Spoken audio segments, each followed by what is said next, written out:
Čau! Šodien es tev gribu pastāstīt, kam pievērst uzmanību, kad tu montē polikarbonātu savai siltumnīcai.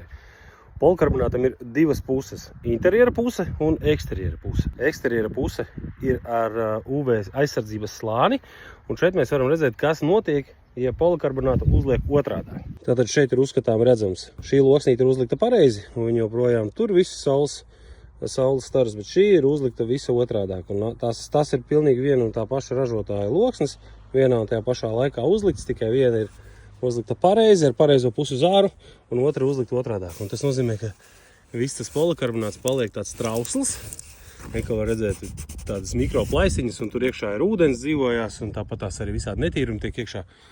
Šādi izstās polikarbonāts tiek uzlikts nepareizi, vai arī, ja vienkārši ir uzlikts lētais polikarbonāts, kuram nav šī te UV aizsardzība. Un tātad tie, kas stāsta, ka man polikarbonāts paliek dzeltens vai zaļš, nu tad šis visbiežāk ir tas iemesls, kāpēc tā arī paliek. Kā atšķirt, kura puse ir iekšpuse un kura ārpuse, tas ir jāskatās uz paša polikarbonāta, tur ir marķējums. Visiem materiāliem, kuriem ir šī te UV aizsardzības slāņi, viņiem visiem ir virsū rakstīts vai nu UV protected, vai UV aizsardzība, vai UV protections. Nu, katrā gadījumā uz tā polikarbonāta ir marķējums, kas to parāda, kad, hei, šī puse ir jāvērš uz ārpusi. Tā kā, un vienkārši uzmanīgi iepazīstaties tad ar to pamat informāciju, kas tiek rakstīta uz paša polikarbonāta virsū.